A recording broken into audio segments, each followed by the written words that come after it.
It's that time of the week again. It is MMA, boxing. It is Powered 4 TV, Big Fight Weekly with myself, Stuart Palmer, and my cousin and co-host, Chris Yu. How are you, Chris? Yeah, good. You? All good. And I tell you what, I'll just get it in there now before I forget. Quicker than a Kamaru Usman takedown. A double leg. But first and foremost, we are going to get into the boxing. We're going to recap the boxing. A huge, huge victory for our UK-based fighter, an absolute patron of the sport, I think, going forward for the UK. And it is Lawrence Okolie getting the WBO Cruiserweight World title after defeating Krzysztof Glowacki at Wembley Arena, the famous Wembley Arena, where we've had so many great boxing nights. Just a shame there was no one in attendance for it. But just into the backstory of Okolie, you know, watched Usain Bolt, watched Joshua at 2012 at the Olympics, decided that's what he wanted to do. He was working at a McDonald's in Victoria Station years ago. It's just fantastic to see. And it just goes to show if you dream big, man, it can happen. But what were your thoughts on the fight? Because we watched it live, didn't we? We did, yeah. I never thought we did it together. It's becoming an occurrence. This is boxing. No, I thought he was patient, picked his shots well, used his range absolutely perfectly. Krzysztof Glowacki couldn't get anywhere near him. Every time he was going to the body, pushing him away with it. I got to say the finish was fantastic because it was a 1-2, wasn't it? Went high, they went low and wiped him out. You could see the way it was going. It was quite tentative, wasn't it? He was allowing Glowacki getting a few shots in the early rounds, but you're getting into round 4, round 5, round 6. You could just see he was starting to chip away, wasn't he? The jab was in there. He's powerful. I think it's the size of him as well.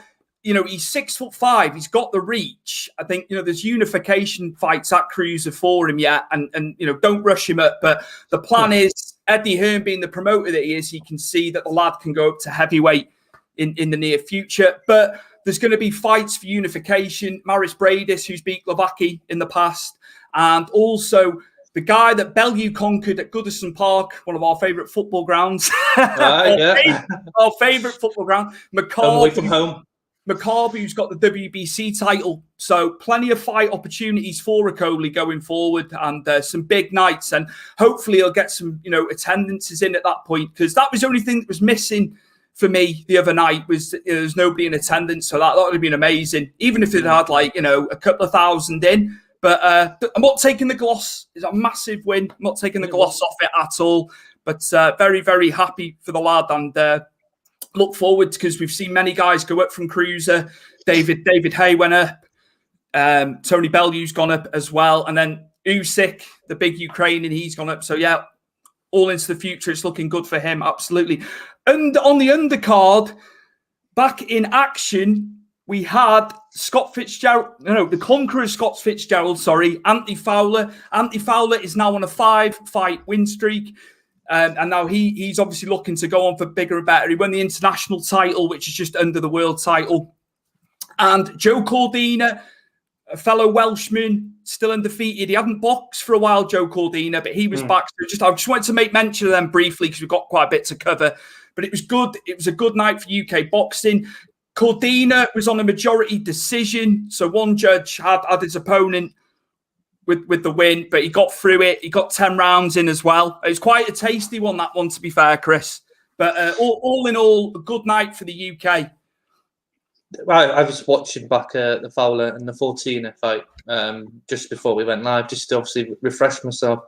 I thought at first Fortina was blocking every strike the Fowler was throwing. I mean, he was really good and he was moving side to side, wasn't he? But the finish, the 2 strikes that finished it were on point and terrific, and just completely finished it. Then I think I can see him getting back in with Scott Fitzgerald, if I'm honest. Because they mentioned that in the fight, though, didn't they? He wants to avenge that one. That was a split. That was a split decision as well. That one for Anthony Fowler. So it'd be interesting to see what happens with them. But yeah, I just wanted to make a little quick mention to them too, because they did well. It was a good night. It was a good card on Saturday. It's good to have the UK guys fighting again. It's been very quiet, as we've said on previous episodes. So it was nice.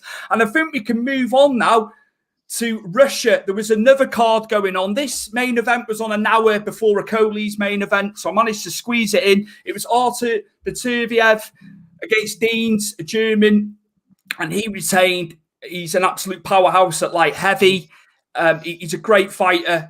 He knocked him down. He actually knocked him down early. I thought this is over, but first round that wasn't it? Dean's got up. He dusted himself up, but it's just pure power and its intensity from Beterbiev. It's just incredible to watch. I think going forward, there's so many fight opportunities there as well. There's Bivol, who is a Russian as well. Yeah. He's got the other belt. Sergei Kovalev is still around. I know Canelo went up to light heavy, and beat Kovalev, but Kovalev is still a good hand at light heavy. So there's a lot of match opportunities, and they're all Russian. They're all Russian. So that Artur, you say his name. Beterbiev. He's Dagestani though, isn't he? So is he like the? Yeah, is he the Khabib of boxing? Quite possible. Quite possible. He's undefeated. I don't know. I think they've got to get him and Bivol in, because they're a bit younger than Kovalev still. But I wouldn't count Kovalev out, Chris. I mean, he was kingpin at light heavyweight for years.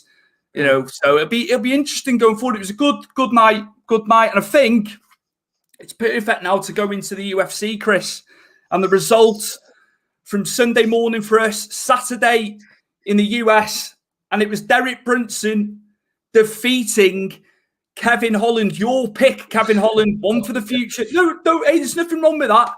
He'll dust himself off, but an absolutely dominant performance from Derek Brunson, and as you said, the gatekeeper, but he's still in the reckoning, I think, with that win. Absolutely incredible, but it was the control time on the ground. It was how many minutes he had him on the ground, Chris? You're looking, just over 20 minutes long, and I think Holland had about a minute or so when he turned him over, when he got mount. My picks are just going down the shitter, aren't they? When we come to our picks every week. I'm not sure what Kevin Holland's game plan was in this fight. I thought he just didn't look interested. I don't know. I found when he was swinging, it's just leaving yourself open for him to then just go in and double leg it, get the control. He was falling into Derek Brunson every time he was swinging at him, and he did catch Derek Brunson. He had a good flurry, but again, when he hit him and Derek Brunson briefly touched the floor, he fell into Brunson and then fell into a clinch that then went into a takedown. I don't know. It was disappointing. You know what I mean? And people say, "Oh, well, obviously Kevin Holland talks a lot." I find that hilarious, and that's just who he is. But he's been like that his whole fighting career, so don't change it. But maybe he needs to really work on his wrestling really hard. Your character's your character, your personality. Yeah. I think there's no problem with having a bit of fun. He's happy to be there, but it was just absolutely, once he took him down, Brunson, that was it, wasn't it? It was just he had his game plan, he stuck to it, and it was just dominance. Did you not think after the first round, and I noticed this, I don't know if you did, I thought Derek Brunson was gassed out after the first round. But then do you think just having that breather on the stool helped him? I thought he was gassed. Do you think Kevin Holland? Sorry, I keep jumping in. Do you think Kevin Holland was going to go in for the kill then, did you, looking at him going? I thought he was going to go in the kill before the third round, if I'm honest. Yeah. It just didn't seem like he was more, well, he said to Hawani yesterday that he was more worried about the time than the actual fight because he's never fought a 25-minute fight. You can't think like that. A main event, you're ranked 10th. You're against, the big gatekeeper of middleweight. This propels you up to the top echelon. Yeah. And there's fights there to be ready for him. There's Paulo Costa now who's free. There's Calinia that's free. You could have had those fights, but now you have to look. Bronson's going up and he'll have to look down now. Mr. Clapper, hello, gents. Cheers, JC. I've got my Milwaukee top on there, mate. Hello, Rambo. All good. All good. Hello, Lewis. All good. Good to see you. And Mr. Michael. Big Mike. Yeah, fantastic. No, good with the comments there, lads. But where do you see what would be a match now for Brunson? He's obviously ranked 7th. I know they'll update the rankings, so they haven't done it just yet. Where does Brunson grow now? Because he's not just a gatekeeper with that win for me now. It's hard though, isn't it, for him? Because he's fought pretty much everybody that's gone above him. The only 2 fights I pinpointed here in my notes was the ones I just said for Kevin Holland. There was Jared Cannonier and Pablo Costa, the only 2 free fighters in that top 6 that are available for a fight. Go for them. I mean, he's on a roll now, isn't he? That blonde hair suited Derek Brunson because he's on a big streak for it. Good that you spoke about that and brought attention to that. You said his blonde hair's brought him luck, so he's got to keep on dying it. I think, mate, going forward. Yeah, I was a bit disappointed in Holland. I mean, his time will come. He'll have to just get away and then learn his wrestling. It's going to take quite a lot of. It's not a short process to learn your wrestling because college wrestling's huge in America. And that's it. And I've got for Holland for his next fights. I've got Brad Tavares, who's a few levels, a few rankings down from him, but going to build himself up. Look how long Brad Tavares has been around. We're talking Ultimate Fighter years ago. It's not. He's a vet, isn't he? It's not all. You'd like to say Holland's going to beat him, but the guy's a vet. He's a vet. So I don't know, man. It's a hard. It's for me for Holland now. It's a bit of a rock and a hard place because he obviously had his sights set on the top end, and now he's looking in that area, like 15 and areas like that where he doesn't. And that's where Brad Tavares is currently sitting. I did go for Weidman and Hall, the loser of Weidman and Hall. I think again that could be a good matchup for him because the 2 big names, and if he could win that again, that could propel you straight back up again. Then it's not over for Kevin Holland by any stretch. No, not at all. He's still young. You said he's one of the ones to watch, and I truly believe it. But I have a question for you. Far away. Going from my research and going for the rankings of middleweight, do you find that the middleweight in the UFC is the weakest division in UFC? Regards to who's in what divisions currently in the way they ever want to. I would say on the balance of the other divisions, mate, absolutely. And it was never like that. Middleweight, you only had to go back a couple of years, maybe 2 or 3 years when it was really booming. And GSP took a fight in there, didn't he? He just came at the wrong time. It should have been when Silver was there. And I know, mate. I know. It's it probably on paper it probably isn't as strong as it has been, and when you look at those other divisions, my word, they're stacked though, aren't they? Absolutely stacked. But Mark Lloyd, who in your opinion was a bigger draw for women's MMA, Ronda or Nunes? It's Ronda all day, I think, Mark, on terms of figures and stuff like that. Yeah, but it's a different balance. Ronda was at the beginning. Nunes is now, throughout the end of it now. Ronda was doing movies and stuff as well. It was as much to do with Hollywood. It was 2 things, wasn't it? Whereas Nunes, she's on an absolute tear. Rousey was losing the fights in the end, wasn't she? She just totally lost her way in the end. The ladies caught up with Ronda's skill set. Because it did look, to me, like she was going to dominate. And then Holly home. It wasn't really expected, but and look how awful that Ronda Rousey was sort of gauged in that fight. And as Edwin was telling her, your striking's doing really well in that fight against Holly Holm, and she wasn't hitting a barn door that day. It's a shame, but she was the tallest lady of that division. She brought the ladies division into the UFC after Dana White said no. So, props to Ronda and what she did and what she brought for the ladies. Absolutely. Good question that, by the way, Mark. Thank you.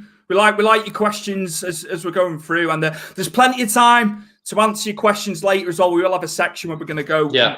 We'll address some of the ones that we haven't seen. I think it's perfect to go back into boxing now. We've recapped the action over the weekend and what's happened in boxing MMA. We're now going to push forward to Saturday evening's event, the Rumble on the Rock. It is Povetkin versus Dillian Whyte 2. It's the rematch. Dillian Whyte was WBC mandatory for years, never got a title shot, which I thought was unjust. Had the fight with Povetkin last summer, didn't he? And he was blown out. He was absolutely just KO'd, wasn't he? So it's make or break, as the headline says there, as the title says there, for Dillian Whyte. And, you know, it's Povetkin's the mandatory, WBC mandatory. It's big stakes because, you know, Dillian Whyte with a win could become WBC mandatory again. But then you can have Wilder. You can have Wilder sniffing around, don't forget, as well. As much as he's a mandatory for the shot, he's gonna want to fight somewhere down the line as well. So I don't know, but before the fight in the first one, I had Whyte beating him, but I mean Povetkin is battle tested, but it was just he knocked him, he just sparked him, didn't he? But that looked like that he worked on that. Looked at Povetkin worked on that. You know, to come low, then go up with the uppercut. Look, they worked on that. I thought the fight was close, the first one. I'm rewatching it back today. I thought it was quite close. It was, and I've got to be fair. I've got to be fair to Whyte. Everyone they put his way, they were top end challengers. He went 10 or 11 unbeaten, I think it was, over from losing to Josh. Right, Dino. All right, mate. Yeah, from facing Joshua, and as I said to you yesterday, he had Joshua hurt in that fight in 2015. He rocked him. He had him. It was close. It could have been curtains that night. It's the heavyweight division. I know everyone says it. Anybody's got the ability to do that. You know, whether you're the underdog or, you know, you're the favourite. But I look forward to it. Gibraltar's going to be funny. I don't think there's anybody in attendance. This one got moved. It was meant to be the start of this month in this country, but they moved it over. So it will be interesting to see. That's on Sky Box Office over here and internationally on DAZN with Matchroom's relationship with DAZN. Obviously, a lot of boxing on there. So we look forward to that on Saturday evening. And it'll be on at a decent time for us, Chris, not early hours. Yeah, because you've got another big heavyweight fight that night as well. So don't want to intertwine it now, do we? No, we'll talk about that. We'll talk about that. Also on the undercard, Ricky Hatton's son, Campbell Hatton, is fighting as well. He will be on the undercard as well. The guys facing is 0-10. So obviously it's just the first fight. Get him in there. Four rounds at light heavyweight for him. And then I just want to go forward to a veteran at heavyweight. Anthony Joshua fought him. Eric Molina taking on UK prospect Fabio Wardley. But there's been some stuff said on Eric Molina's end. Eric Molina's been, you know, in a lot of fights, big fights as well over the years. He's fought Wilder too. He says, why am I the underdog? He said Fabio Wardley couldn't hardly beat the cruiserweight guy that went up to heavyweight to fight him. So he's seen his arse, as it were, and he's saying, why am I 20? Why am I 20-1? I'm not impressed with Fabio Wardley in the slightest. He said the cruiserweight lad that went up, he said just hit him with loads of shots and peppered him. So that'll be interesting as well, Chris. That's funny enough. That's the same thing that's going on with Francis Ngannou and Miocic at the moment as well. Odds-wise. Is that a wide? Yeah, they're still having Miocic as underdog in that fight. So it's crazy. Odds mean nothing, though. You know what I mean? In a heavyweight fight, odds mean absolutely nothing. I think because we've got time here before we go to break. I think what we'll do is we'll talk about the cancellation of Volkanovski and Ortega because of COVID, and then we'll come into the card then on Sunday night. Because we've got time, Chris. So yeah, but I was literally watching a preview show, which I think they'd filmed on Friday with Rashad and Paul Felder in the studio. And they had Volkanovski via video link. And then half an hour later, mate, I saw the news. It was off. It was called off. They had Volkanovski on video link beginning the fight. It was in Vegas, yeah. And then within the space of 24 hours, the fight's off. And it was going to be such a great fight as well. I know we'll get it further down the line, but what are your thoughts on that one? You know what? Alarm bell should have gone off because his teammate was facing Gillespie last weekend in the co-main and got pulled because of COVID. I obviously I didn't think, but really logically, if you looked at that, this fight, the call was coming, wasn't it, for Alex Vanosky and Ortega? I said his name wrong then. Gutted, because I thought this is a good test for Alex in this one. If Ortega is, I thought his fight against Korean Zombie was fantastic. He's better since he came away from the Max Holloway fight. Max Holloway is going to be, for most people, a difficult fight. So he looked really good coming back. I thought it would have tested Volkanovski's ground game because Ortega's elite level Brazilian Jiu-Jitsu. It's just a shame, but I feel like it's going to be moved on to another card, which equally has a top tier main event with it, which would be Chandler and Oliveira. Makes so much sense to put that then as the co-main, and then you're only looking a couple of months, and that's and for then they can get that fight back in. That's for the lightweight title, that as well, isn't it? Yeah, because I broke last week. It was Gaethje and Chandler. I think they were looking at that, but obviously they changed it. I think it's a good call. It's a good call, though, isn't it? It's a great fight, and I'm not taking anything away from Oliveira, but why? Why was Gaethje? What do you think's happened there?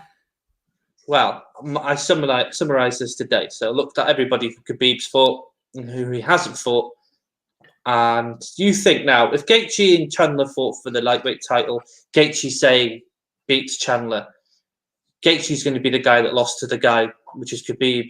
You put Chandler and Oliveira in there, they haven't lost to Khabib, so there's no cloud, there's no Khabib looking over them, isn't it? It does make sense, doesn't it? Yeah. Why put the guy fresh? Yeah. It's good matchmaking on their part. Absolutely. But yeah, it's just going back to Volkanovski and Ortega. Like Volkanovski's a truck. He's a brute. Yeah. He's only short, but I know he had the rugby career, didn't he, prior to UFC? Yes, he's a tank. I was very impressed with him coming through. And did he beat Max Holloway last? Though is the question. I thought he did, Chris. You're obviously going to say different. I'm going to say different. Yeah. What did you think against Max? I thought Max Holloway won. I thought I had Max. I'd say four rounds out of 5. So I thought he bossed it, and he knocked if I pronounce his flipping name again now. He knocked Volkanovski down a few times as well. I thought Max was in control of the fight, but at the same time, when you watch it back, you can go either way. So I can see where you're coming from for picking Volkanovski.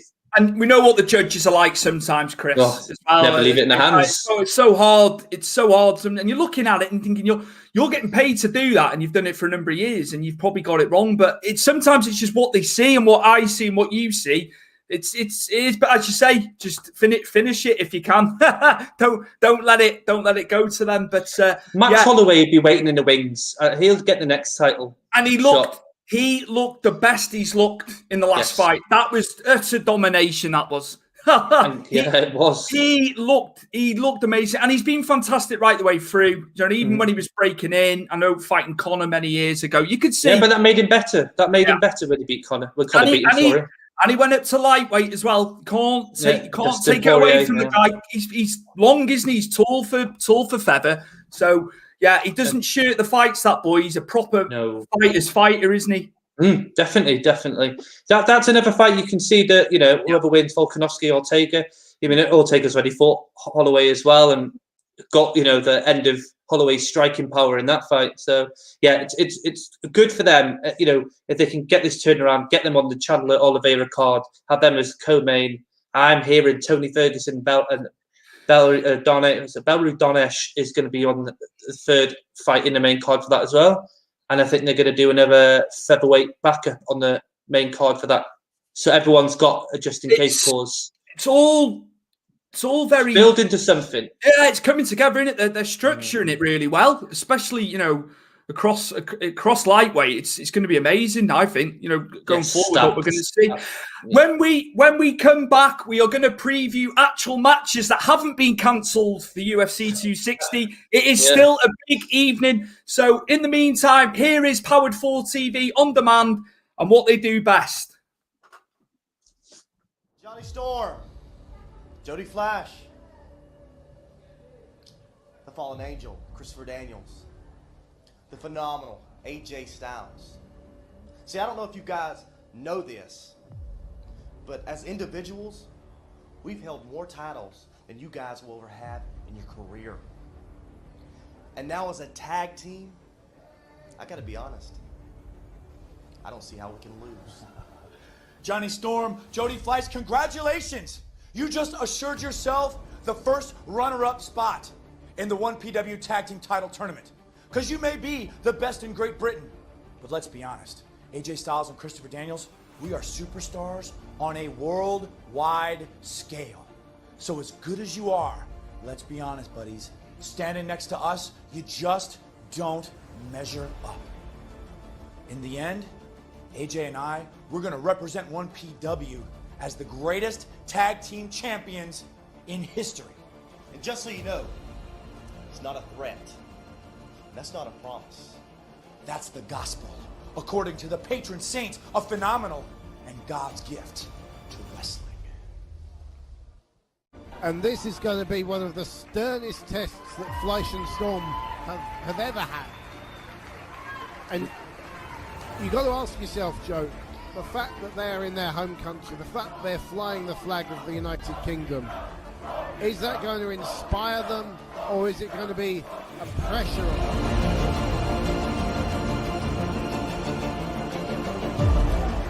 Both in singles and tag, they've certainly apart from each other. But AJ Styles, a three-time NWA World Heavyweight Champion.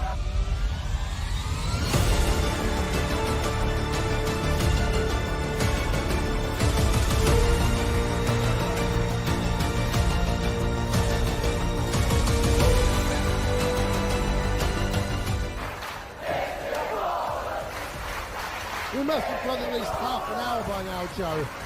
Unbelievable.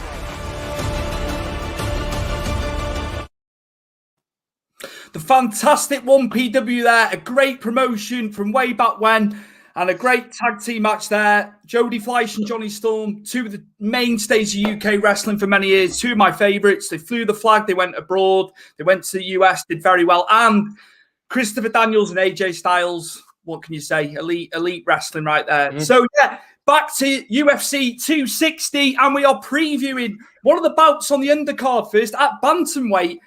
Thomas Almeida versus Sean O'Malley. Chris, I'll send it to you for this, for the preview. Well, I'll stop you there and say there's been a development in the bantamweight, and then this obviously impacts everybody else, and that's the return of TJ Dillashaw. He's been booked against Corey Sanhagen, which is an absolute belter of a match. I called this with you a few weeks back and said that was the fight to make. I'm excited, let me tell you. It's a really good fight, and that impacts everything. And I'm assuming that obviously that'll be the next in line for whoever wins the rematch with Aljo and Peter Yan. But anyway, back to Sean O'Malley and Thomas Almeida. Interesting fight. Both lost the last fight. Obviously, Thomas Almeida's on a free fight losing streak. So Sean O'Malley lost to Marlon Vera, didn't he? And again, injuries cost him his last one, didn't it? But this one, it did cost him. Very even, if I'm honest, in the way that the aspects, I'm not saying skill set, but Sean O'Malley needs to get in the win column as much as Almeida. But Almeida, I'd say if he loses this, is going to be cut from the UFC. So it's win or bust for Almeida. Remember how highly touted he was when he first came through? Against Rob Pickett. It's just like, I know it's been quite a while. I get that, and it gets the standards of the UFC and all that. But yeah, what who are you thinking, mate? Are you going to go O'Malley on this one, or do you think Thomas Almeida can pull it out the bag and get off this spin? No, I think Sean O'Malley, if his body doesn't disintegrate in front of our eyes again, I think he's got this. But I think it's going to be tight. I don't think it's going to be a Sean O'Malley right hook and then he walks off. No, I think this goes to a decision. I think, unless obviously Sean O'Malley can do his thing, but I just worry about Sean O'Malley's injury. His injury proneness from The last fights he's injured his leg. I'd say safely because my picks have been dreadful, haven't they? I think I've got lot wrong there. I've got every faith in you. You'll turn this around. I don't know. But I'll go with O'Malley just because O'Malley's younger and he has looked really good in his fights. And he did look good against Marlon Vera until obviously his knee ligaments and all that went in the fight. Almeida's been around. Like I said, he's fought Brad Pickett many years ago. I'd say the safe bet would be Sean O'Malley. I'd say it'd either be a finish or a decision, nothing in between. That's good, man. That's good. And I think we can segue into win or bust, the return of Tyron Woodley taking on Vicente Luque. Tyron Woodley has lost his last 3 fights, but he has fought Usman, Covington, and Gilbert Burns in that time. So I think, and he was champion for a long time, wasn't he, Chris? But I do believe, I know we spoke about this building up to doing the episode. I think for Woodley, it's a tough one. Luque's won 4 of his last 5 as well. But when you look on paper who Woodley's lost to, it's not actually, I don't think it's a bad 3-fight skid as 3-fight skids go. But I'm waiting for you. I'm waiting for you on this one. Again, he's fought 3 of the best in that division who are up and coming. Exactly. I don't know whether Usman, when they fought Woodley for the title, took Woodley's soul because Woodley hasn't looked at all the same fighter since that fight. My worry in this is Luque can take a punch. Luque can give a punch. Luque's got fantastic ground skills, and I think he'd be able to take Woodley down. And I just don't know what Woodley can bring to the table now. I don't know if Woodley's on the decline, and he's on that really steep slope. And Vicente Luque's looked absolutely brilliant in his last couple of fights. He was really good against Stephen Thompson. He lost that fight against Stephen Thompson in the decision, but he looked, really good, and he pushed Stephen Thompson all the way.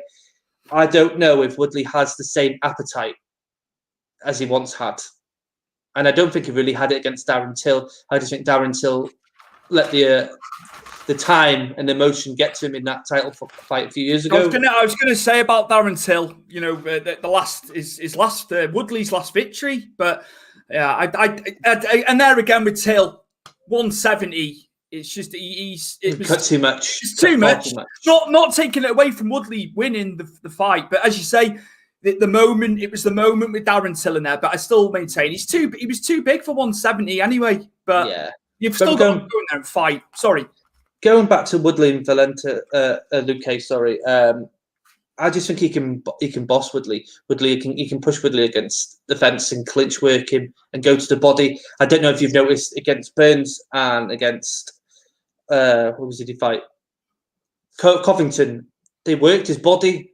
Obviously, I know that Covington broke. I think there's a leg kick to the body, and he broke one of Woodley's ribs. But Burns also was injuring Woodley, in the midsection. So I don't know if he's gone soft there. It makes you wonder, doesn't it? Because there's 2 fights he's struggled with body shots. I don't know. I'd go quietly because I know Woodley could pull one out the bag and he might come back hungry. And like I say, Luque does take a lot of shots. He's one of them like the Diaz brothers, takes one to give one. Woodley has known for his power. Look what he did to Robbie Lawler. I'd say Luque probably with a finish because I don't know if Woodley's got the appetite for mixed martial arts anymore. Personally. And it's sad because he's a good fighter. He's been fantastic, coming over when they got him over from Strikeforce. I remember 10 years ago. He did very well. He has done well. But like you say, is it a case of now, is it a younger man's game, number 1? Has he been in too many wars and battles, number 2? And yeah, it's I'm inching towards Luque, but as you say, don't write Woodley off. He might come in and he might be hungry. He might be up for it, which, that'd be great to see. Yeah. But in his last couple of fights, since Usman, just doesn't seem to be the same guy. And there's fights to make for Luque if he was to win this, because I'd say he'd take Woodley's spot in the top 10. And then you've got Chiesa, you've got Leon Edwards, You've got Damian Maia still hanging about. Maybe Damian Maia could be the next fight for him. You know what I mean? That's it. Does he go in a freezer in between fights? Yeah, he does. He does. No, he's still about. He's still knocking about. He's still in the top 10, isn't he? So. King of jiu-jitsu. He is a master. But, you know, Luque's got good fights there. Woodley also, if he was to win, he could get himself back up there. I don't know whether him for a title shot could happen, but you never know. I don't see him ever beating Usman. I don't see him beating Covington. Gilbert Burns had his number. You know what I mean? I would have loved to see Edwards versus Woodley when it was supposed to book before, obviously, the pandemic. And that would have been Edwards' shot then for the title. So there's lots of fights for both of them to make if either one can pull out the win out the bag. But if you're going to pick or bet, I'd probably say your safe one is Vicente Luque. And I would go finish. That's it. I'll. You know, at the end of the day, you've got to get some of these right. I'm pulling for you. I think you'll go on a little run now, Chris. I do. I don't know. We'll see. And I think perfectly now, the main event, Miocic versus Ngannou, a rematch. It's number 2. I know you've been talking about this for a very long time, building up. You've been waiting for this. And where is this one going to go, in your humble opinion? Is Miocic going to retain? He's been very good. He's been very good at heavyweight. You know, he's the best, doesn't he? He's had that belt. And, you know, a lot of the time, as we said before, the belt was that hot potato at heavyweight with the power and all that, wasn't it? But Ngannou, you know, he's got the hardest shot in the biz, and he's always got a puncher's chance, hasn't he, Chris? Of knocking him right out. But I do like Miocic as well. I'm a big fan of Miocic's. I think he's done fantastic. There might see, we were talking about before in the boxing, and about, I don't get how Stipe Miocic is the underdog again in this fight. Again, I'm not just been 100% sure what. Who sets these odds? I don't know. Because it's just he's already beaten him, so the favour should be Miocic. And Miocic is just coming out fights against Cormier. Yeah, Cormier. You look at the roll call of people he's beat. Yeah, and no, Ngannou has beat people. I'm not disputing that, but he hasn't had that. He hasn't had the richest prize at heavyweight, has he, over his shoulder at the same time? No. The thing is, like, since Miocic beat Ngannou, because that went for full 5 rounds, didn't it? Ngannou hasn't reached the second round in any of his fights. His longest fight was against JDS, which I think was just over a minute in the first round. But my thing is, everybody who's fought Ngannou after Miocic didn't take the lesson. They all go fight fire with fire, don't they, with Ngannou, which is absolutely stupid. Yeah. But Miocic made the path and take him down. But no one else seemed to have tried that after that. And they've all gone to go for let's go and strike with Ngannou, which is, suicidal. Suicidal, mate. They're still trying to find Overeem's head on the moon, aren't they? You've got that, as you're saying about rounds and stuff, and Ngannou not going into uncharted territory the later that goes on. If it does go on, and it lends itself to Miocic, then, doesn't it? On round by round basis, if he can't blast him out, and I've got to be fair, as much as he's got that power, I'm going towards Miocic for the win here, Chris. It's got to be said. I think a lot of people would probably say. The thing is what adjustments has Ngannou made since the first fight? You haven't seen any, have you? Because he's just knocked everyone out. Surely the way they're going to train for this and knowing what Miocic is like going rounds and rounds, they must have adapted it in training. Possibly. You know what I mean? The fight was close in the first round, wasn't it? If you've rewatched it, and I think Ngannou might have squeezed the first round, but after that, Miocic then took control, used the ground, didn't he, and just stuck to his task. It's hard, and it depends on what adjustments Ngannou has made. But can you make the wrestling adjustments? In that short span of time, the credentials of Miocic. It's hard, and it's. I probably would say the same as you, and I'd probably say your safe bet is Miocic. But at the same time, it only takes one mistake. Yeah, and Ngannou's knocking him out. It's good night Vienna, as they say. And then I'll tell you what, I might check the betting odds, because it might obviously adjust if Miocic is still if you're getting good odds on Miocic, I might put a few quid on. Here's a question for you. Here's a question for you. Right. So out of the winner of this fight, what is the biggest draw for Jon Jones out of the two fighters? He's not going to want to get in there with Ngannou because Miocic, no choice if he wins. Miocic, but what I'm saying is Miocic is probably a better fight stylistically for Jon Jones, as opposed to he's got to look out for that. And nobody knows if Jon Jones can take a punch at heavyweight. Not yet. So I would be leaning towards Jon Jones is going to be looking right. Miocic can do a bit of everything. It'd lend itself to Jon Jones, I think, stylistically to fight Miocic. But yeah, I think Ngannou's a very dangerous fight for him because if he lands, I can't see Jon Jones being able to take the power personally. Yeah, but there's a heavyweight. The counter question there is, wouldn't it be easier for Jon Jones to take Ngannou down than it is Miocic? That's a good, absolutely. This is compelling questions, which I think at some point this year we'll find out. This is what we want, mate. We want permutations. What if this happens? Yes. What happens? What's going to happen? Absolutely, and it's great. And hey, don't get me wrong, I'm looking forward to seeing Jon Jones at heavyweight. I think it should have happened sooner, if you ask me. He's blasted everyone, within reason. There's he has. Gustafsson was the one, wasn't it, the first fight? But then, which was very like that. That was a close. That was one of the closest fights of all time, still to this day, and that was many years ago. So, looking forward to that Sunday morning, early hours for us again in the UK. And I know Frankie's watching over in the US. You get it at a nice time, Frankie. But yeah, big fight. This is what we want. This is what we're after in the UFC, and we're getting it. And the undercard's fantastic, as we've spoken about. Oh, look at this. Producer Johnny here getting the stats up, getting the betting odds. 11-10.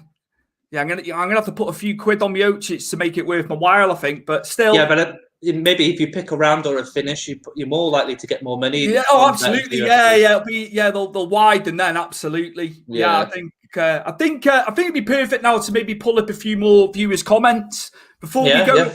Before we go to a feature, which I am struggling. I'm struggling on now. I'm worried about this feature. I've counted. Yeah, I've got an idea. Okay. Yeah.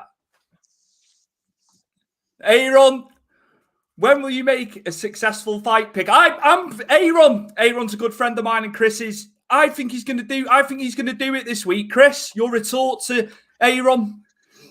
I want to stick my middle finger up. Maybe this weekend. Is Paddy the Baddie going to make it to UFC? That's Matt, that is. I know. that's Matt. I think he can get into the UFC. I don't think he's any more than a top 20-15 fighter.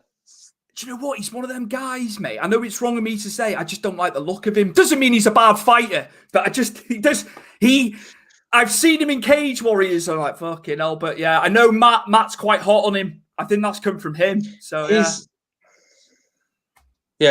think that was my answer to it. Regarding Paddy, I think he'll do okay.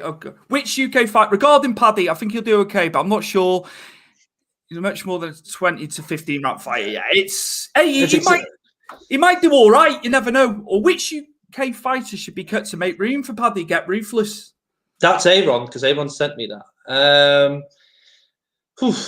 Where do we start? Darren Stewart, Jack Marshman, John Phillips, Tom Breeze. I can name more if you want, but we'd be quite a while. Not there, And I like Jack Marshman, he's a Welshman. He's solid hand as well, yeah. He's not done bad, has he? I'd say the thing is, those people I'm picking there, I think Paddy will be in the same situation in the UFC a year or so in. He's a good fighter, but he's not going to break into the top 10 and he's not going to win that title. He'd be there for a payday, unfortunately. Good questions. Our man Rambo, he watches every week. I know it's wrestling related question, but with WWE Hall of Fame ain't in the news a lot. Do you think Shamrock Floyd or anyone else from? As I think you see outside the UFC, is it? Boxing ready to go into the WWE Hall of Fame. Floyd did the build up, didn't he? He broke Big Show's nose, didn't he, accidentally? No way out. He came out, didn't he? Save Rey Mysterio's bacon. And Big Show was very angry, by the way. He was literally broke his nose, man. He was baying for blood when he jumped over that guardrail. I don't know. I don't think he did enough. Whereas, like Mike Tyson over the years, Mike Tyson did a lot of stuff. Ken Shamrock, I think Ken Shamrock was fantastic. I know me and Chris liked Ken Shamrock when he was in there, when he broke in '97. And he had a long run with WWE, didn't he? He was there a good 3 years. Shamrock should go in my opinion. Floyd Mayweather shouldn't. He's not done enough. Yeah, don't they have put stupid people outside the WWE before, haven't they? Oh, of course they have. Of course they have. Like, going on to a separate thing because he's music, but Snoop Dogg did loads of stuff over the years, so you can understand it. Shamrock's a dead cert for me further down the line, but he's obviously with Impact at the moment, so contractually, I know they've done some bits where they've allowed him. CM Punk. Oh, no. How bad is that Michael Jackson dude? And why did Dana get so mad and not use him ever again, even though he won? Want me to take this one? You first. But Michael Jackson did fight. Is he saying CM Punk didn't fight again, or Michael Jackson fought again, didn't he? No, he didn't fight after that fight. No. Did he not go back in? No, Vince cut him. Dana cut him immediately. Well, okay. How bad was Michael Jackson? Well, as a singer, no, I'm joking. I was waiting for it. As a fighter, he had this first fight. Who did CM Punk face the first time round? It eludes me, and I can see the face of the guy. I can't remember now. It's because he did fight a few more times. The guy fought. Well, Mike Jackson lost his first fight against the guy that CM Punk ended up facing his first time. His name's eluding me. And then Mike Jackson obviously destroyed CM Punk. CM Punk looked absolutely terrible, didn't he, in a whole fight of that. I think Dana White was more pissed off, Mark, is because Mike Jackson should have finished the fight instead of clowning around. Mickey Gall it was. And I'm not going to lie and said that's just come into my brain. You can see the face. I've gone on my phone. I've gone on my phone to remember it was Mickey Gall it was. Yeah, it's because Mike Jackson was pissing around during the CM Punk fight when he should have finished it. And you know what Dana's like? Too much tomfoolery, isn't it? And you're out. Didn't want him again. So there's your answer. Any news on who will get TV rights for UK for the Fury versus AJ? Being AJ's Sky, Fury's BT. Also, how much you think is it going to take out of our pocket? Irish boxing was more like WWE Mania, so much cheaper. Yeah, Rambo, still no news on that. I think it's going to be a dual thing. I can really see it. I know the channels. I know Sky would want it to get all the maximum revenue. And BT Sport. Don't forget how many people are going to be illegally streaming it. And let's not be. Let's just. I'm just no. It's facts. Going to get us all in trouble. It's facts. It's facts, though, isn't it? It's what goes on. They're gonna have to charge. It might be like 30 quid, maybe normally. Yeah, I think about 30, 40 quid. We never get charged like $70 to $100. It obviously converts it into sterling. I would say. I think the highest we've ever paid on box office over here was $24.99 for Fury's last couple. Maybe AJ. I think AJ's were $19.99, but 30. I'd say 30 quid ahead in the UK. I think that's about a safe one. The US always get hit for it on pay per view. They've had it a lot longer than we have, but I think to be fair. Get AJ and Fury on Powered 4. I'll speak to John. John's producing today. I'll speak to John. John, get on the call. We'll see if we can see if we can do that. So I think this is perfect. Now we've done the comments. It's our weekly feature to close the show. And the dichotomy is boxer versus mixed martial artist. Who wins? A debate that's been heard for many years. Because when you go into a boxing ring, it doesn't favour the MMA guys as much as they're good at striking. But then put a boxer into the cage, into the octagon, and it's not going to favour them. So, Chris, I'll let you take the lead on this one. Okay, which one? Well, that was my idea, wasn't it? The other day. I just thought it'd be fun because I want people who are watching at the moment on YouTube or Facebook, put your comments in. Who do you think a boxer versus MMA? The two stipulations would be One has to fight in a boxing ring, and one has to fight in the octagon or a cage, whatever way you want to put it. So, would you like to do boxing first? Do or do you want to do? Right. Okay. Because I find it easier because I can list a load of MMA strikers who are like fantastic at striking. I know you got you got the fingerless top gloves in the cage. Boxing gloves, it'd be a different dichotomy. We've seen Conor go over. And it's 4 ounces. Don't forget in UFC. Yeah. So go you fire away, and then I'll. You're gonna all right. So I'm gonna say the first MMA fighter. Okay, and I've gone with this person because he's got great cardio, a granite chin, and his ace up his sleeve, Stuart, is he trains with Andre Ward. Nick Diaz. It's a good one. I've got to go with a boxer then, haven't I? To face Nick Diaz. Bloody in hell. a boxing fight, yeah. I'm thinking like along the lines of weight now. You could go in there. It doesn't matter. They say forget weight. Can I go past, present, and future? Yeah. Any decade. Do you know what? I'm going to go for Big Joe Calzaghe in this one. Okay. Because he'll do a bit of everything, won't he? You know what I mean? He can. But Nick's always been good. The striking's always been a staple of the Diaz brothers' thing. So yeah, that's good. I just thought that it's more compelling because you saw that their striking was, I wouldn't say boxing-esque, but it was much more than everybody else's in their heyday anyway. Nate still got it. Nate himself maybe. Okay. How about Stipe Miocic, because he's a Golden Gloves champion before entering the UFC. Yeah. Well skilled. I'm gonna go with on that one. I'm gonna go for Iron Mike Tyson on that. I know he's short. That's a hard one. I did actually, funny enough, on UFC 3. You can put Mike Tyson's in the game, and you put him against Stipe, and you knocked out Stipe. Was it what? Did you have it on computer? Yeah, computer. You did like a generic. All right. Okay. Yeah. I did the hardest level and let them play it out. But obviously, it's under MMA rules, so But Mike got the knockout, so there you go. Okay, we'll switch over to MMA. And I've got a nice list for you. So whoever you pick, I think I've got you down to, equal it. So I've got to go boxer now to go in the octagon. That's it, yeah. Into the cage, right? Bloody hell! It's not easy. It's hard. This. Look at Paul James Toney. Couture was winding down. I think like the mixed martial artists have got a better shout in the boxing ring than going up against when you're putting a boxer in the cage, mate. It's just because but boxers aren't just boxers anymore. The more well versed. The training and like you said, Dylan White was he was kickboxing before he did boxing. Muay Thai as well, yeah. Who am I going to say goes in? I'd probably go with let's put Dylan White in there because he's got a bit of kickboxing. Put him in there because he's done a bit outside of boxing. Okay. So there we go. And I've put here, Stuart. If Stuart picks Dillian White, then I'm going to fight fire with fire and pick Mirko Cro Cop. Oh, Christ. Oh, my days.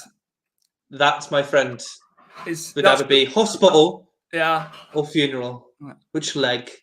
Can't believe that's just compelling because obviously Dillian White, and he was on Matchroom's podcast, wasn't he, last year when they were speaking about him, and he did say, didn't he, like the interest of MMA. I just thought, if you're going to pick a kickboxer, I'd pick a kickboxer too. Going into crossing over, Michael Venom Page. He's had he did well. He was under David Hayes Promotions one night, and I watched it. I was like, and he did very well. I think it was at the York Hall, at the famous York Hall in London. And, crossovers, it was good. Sometimes it is good to see it, but then sometimes you just know it's going to be a landslide. But don't forget Kimbo Slice, God rest his soul. Yeah. He was a boxer before he went back into MMA and didn't lose a fight. Don't know what level he was at, heavyweight, but... What an icon. What an icon as well. Yeah. You know what I mean? He was street fighting and all that. Backyard fighting. And then Masvidal. Yeah. Another good one. I was obviously I would remember, I was going to see, going back now down history lanes of fighters from MMA that have called out. Did you ever remember Jimmy Manoa? Obviously, I'm sure you do. Of course do you remember when he called? Jimmy was doing quite well, wasn't he? And then just didn't his chin. Yeah, he wasn't. But he called out David Hay a few years ago. Don't know if you remember that. It's like if David Hay could crush it, yeah. Yeah, David A was out the game for ages. You know, remember he was doing reality, he was doing Celebrity Jungle and all that. You know what I mean? You're thinking to yourself, "Come on, David." I think if he'd have carried on, but he was so long out the game, that was his downfall. David Hay. I don't think he'd have lost as many fights as he had done. But fame go to his head is what you're probably saying now. Then, yeah? just too many outside things. I know we're going off. No, it's fine. Okay, I've got a question for you. Fire at me, and then we'll close out in a minute. Right. How do you think Fedor, and I mean Pride Fedor, so we're not Prime, yeah? Mm. How would he have done in boxing? I think he would have done well, wouldn't he? He was heavy-handed, wasn't he? Oh, there you go. I called that one to you the other day. And that it was more of a kickboxing, wasn't it? That one though, it wasn't. But I know people said it. I know people who were in attendance for that. People I know from the States saying it wasn't good at all. But it was. I'd say at that point with Ali, it was early stage of martial arts, wasn't it? It wasn't the mixed side of it all. Not only that, at least they did give it a go. I've heard different. Nice one, Rambo. Stipe beats Tyson for me. Yeah, he's a bit. Yeah, I think that's well. Oh no. Now, Sonny Garner's going to like this. Logan Paul could do MMA and boxing. Yeah, but to what level, Brett? And obviously, I don't know if you're a fan of his or not, but this white-collar nonsense with social media darlings coming in, you know, it's not for me at all. And when Eddie Hearn was having him at the top of cards, I'm sorry, like, boxing's not your place. It shouldn't be nationally televised or internationally televised. But you say this, yeah. But the same, obviously, Brett here saying about Logan. Logan can wrestle, and he was a wrestler in high school, wasn't he? I think Jake did a bit of that as well. You know, wrestling goes a bit, but you see the difference where these guys are jumping into the boxing ring. You're not seeing them jump into a cage, are you? Well, you know, boxing, you only get punched in the cage. Logan Paul can, die probably. I'm just skeptical whenever I hear any of this. Now it's his fight with Mayweather's gone quiet, hasn't it? Yeah, it's like just stick to what you're doing outside. Don't start taking up boxing as a permanent thing. It's not your place. I'm a fan. I know I'm a fan. Do you know what I mean? I wouldn't dream of getting in. It's his brother is taking it seriously. Oh. No, I don't think Logan Paul's in it for the seriousness. Well. Thank you very much. That was a good feature, that, by the way. I did enjoy that. As much as I was limited on the boxing front, who I could have getting in the MMA. Get Prince Naz in MMA in his day. One boxer I would say, Matt Skelton. Yeah, Matt Skelton wasn't bad at heavyweight, actually, over the years. A lot of fights. Naz was quick and slick, wasn't he? To be fair, but then he could sell it. The thing is, it's like, Prince Naseem was great. And I don't know about this other guy. All talented boxers, but you must understand when you're in the octagon, you're not punching. You got to look out for your kicks. You're wrestling. Matt Skelton was a bit like he's like journeyman fighter. He won. Like he used to get fight. Yeah, no martial artist if they fight a well-established boxer in the octagon is going to stand up and bang with you. Totally different type of training, and Just they do it day in day out, don't they? Whereas you got a mixture of styles. But yeah, I just think it's lovely. Great, it's a great feature because it gets everyone involved. Yeah, we've had the comments, Chris. It's worked perfectly. Right, that's what I wanted. Where can the viewers find you, Chris? I'm going to get this right this week. Okay. So I made it a bit hard work closing out last week. No, it's fine. Right, you'll find me on. At Van Hume on Twitter. You'll find me at VanHume86 on Instagram. And again, you can find me on Powered 4's Big Fight weekly page on Facebook. Again, I'm always posting. Feel free to comment, have an argument with me, to disagree with me. I'm in for the whole comments and, all the fun stuff. So that's where you'll find me. And you can find me at StewieP1 on the Twitter, Instagram, without an apostrophe, Stews, just one word, Wrestling Podcast.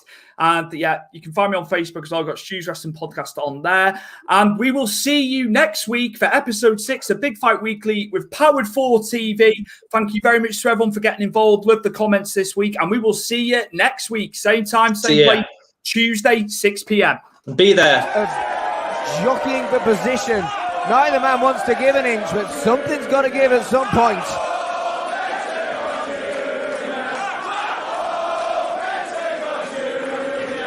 Up and over goes Pac.